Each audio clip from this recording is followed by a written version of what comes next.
රෝහල් සේවා මණ්ඩලයේ හෝමාගම ස්පිතාලයට ආවා. එහි බෙහෙත් දාන කාමරේ ඩ්‍රෙසින් රූම් එක ඇමරිකාවේ කැලිෆෝනියාවේ හොස්පිටල් සර්විස් සපෝට් ෆවුන්ඩේෂන් වල ප්‍රභාත් මහත්තයා මුල් වෙලා ලැබෙච්ච ආධාර වලින් මේක අලුත් වැඩියා කරලා රෝගීන්ට පහසුකම් සලසන විදිහට අර වේදනාව බලන රෝගියෙකුට පරිසරය ලස්සන වෙනකොට වේදනාවෙන් කොටසක් අඩු වෙනවා.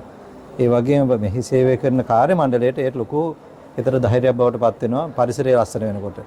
ඒ නිසා අපි මේ වගේ ව්‍යාපෘති ලංකාවේ රෝහල් හොයාගෙන ගිහින් කරන්නට ඕන. මම හිතනවා විදේශ රටවල ඉන්න ශ්‍රී ලාංකිකයන්ට මේක හොඳම අවස්ථාවක්. ඔබ ඉපදිච්ච පළාතේ රෝහලට උදව් කරන්න මේ වගේ දෙයක් කරන්න හිතේ අදහස් තියෙන ගොඩාක් අය මේ රටවල ඉන්න පුළුවන්. ඔබට අවස්ථාවක් නැතුව ඇති. ඒ නිසා රෝහල් සේවා මණ්ඩලයට කතා කරන්න. ඒතර ඔබට පුළුවන් ඇමරිකාවේ නම් හොස්පිටල් සර්විස් සපෝට් ෆවුන්ඩේෂන් හෝ වෙනත් රටවල ඒ වගේ සංවිධාන අපිට සම්බන්ධ සංවිධාන තිබෙනවා.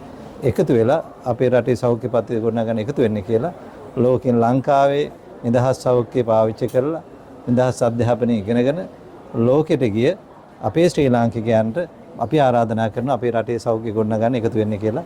අපේ බාහිර රෝගී අංශයේ විශේෂ අඩුපාඩුවක් පැවතුණු අපේ රෝගීන්ට රෝගී සත්කාරක සේවාවන් වලට අත්‍යවශ්‍යව උපකරණ රාශියක් සහ ඒම කටයුතු සාර්ථකව කරගෙන යාම සඳහා අවශ්‍ය වන සනීපාරක්ෂක කටයුතු වලට විශේෂ දායකත්වය ලබා දෙන ද්‍රව්‍ය මම හිතන්නේ අපේ රෝගී සත්කාරක සේවා ඊටම ගුණාත්මක තත්වයෙන් ඉටු කරගෙන යාම සඳහා ලොකු දායකත්වයක් සැපයුවා. ඒ වෙනුවෙන් ඔබ සියලු දෙනාටම මගේ ස්තුතිය පුද කරනවා. අපි අපේ තියෙන ඕගනයිසේෂන් එකක් හොස්පිටල් සර්විස් සපෝට් ෆවුන්ඩේෂන් කියලා. ඒකෙන් අපි මේ ඩ්‍රෙසින් රූම් එක අලුත් වැඩියා කරලා ඔක්කොම උපකරණ අලුතෙන් ලබා දුන්නා. හෝමගම හොස්පිටල් එකට ස්ටාෆ් එකත් ඔක්කොම එකතු වෙලා ඒගොල්ලන්ගෙන් ඉල්ලීමක් කරා අපෙන් මේ වගේ එකක් කරන්න පුළුවන්ද කියලා. ඉතින් අපි බොහොම සතුටින් මේක කරා. ඉතින් මං ආවද ඊයේ ලංකාවට ආවේ. ඇවිල්ලා බලනකොට මේක බලන්න අද අවස්ථාව හම්බුණා ඉවර කරලා තියෙන එක. ඉතින් ගොඩක් සතුටුයි. ඉස්සරහටත් අපි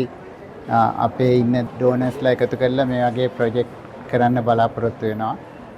මං හිතන්නේ අපි ඔක්කොම එකතු වුණොත් මේ වගේ වැඩ කරන්න පුළුවන්. ඉතින් ඒක හොස්පිටල් සර්විස් කවුන්සිල් අපේ සුපුත්ති හාමුදුරුවෝගේ අනුග්‍රහය යටතේ මේ වගේ එකක් කරන්න ලැබීම මං හිතන්නේ අපි ඔක්කොම ලොකු භාග්‍යයක් කියලා සැලකනවා. බොහොම ස්තුතියි.